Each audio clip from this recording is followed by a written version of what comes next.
BP পদে ডাকসু নির্বাচনে ঢাকা বিশ্ববিদ্যালয়ে পীর সাহেব চরমনের দুই প্রোডাক্ট, এই কথাটা অনেকেই বলতেছেন। আসলে ইয়াসিন আরাফাত যে হচ্ছে ডাকসু নির্বাচনে বিপি পদে নির্বাচন করবে, সে হচ্ছে ইসলামী ছাত্র আন্দোলন বাংলাদেশ ঢাকা বিশ্ববিদ্যালয়ের সাবেক সভাপতি, বর্তমানে সে দায়িত্বশীল। আরেকজন হচ্ছে জামাল উদ্দিন মোহাম্মদ খালিদ, সে বিগত ডাকসু নির্বাচনে ইসলামী ছাত্র আন্দোলনের প্যানেল থেকে নির্বাচন করেছিল পরিবহন বিষয়ক সম্পাদকে।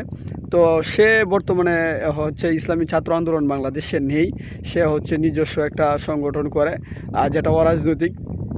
সর্বোপরি এই দুই মিলিয়ে হচ্ছে পীর সাহেব চরমনের সাথে তার কানেকশান আছে, যদিও সে অব্যাহতি পেয়েছিল। তবু যারা মানে হচ্ছে এই বিষয়টি নিয়ে ঘাটাঘাটি করেন, তারা বলতেছেন যে ডাকসু নির্বাচনে চরমনাই পীর সাহেবের দুই প্রোডাক্ট। সর্বোপরি আমরা এই দুইজনের জন্য শুভকামনা রইল। সবশেষে তারা যদি মানে জুট করে জামাল উদ্দিন মোহাম্মদ খালিদকে যদি হচ্ছে বিপি পদে দিয়ে দেন এবং ইয়াসিন আরাফাত সরে দাঁড়ায়, তাহলে আমি মনে করি যে এটা একটা বেটার অপশন হবে, ভালো হবে।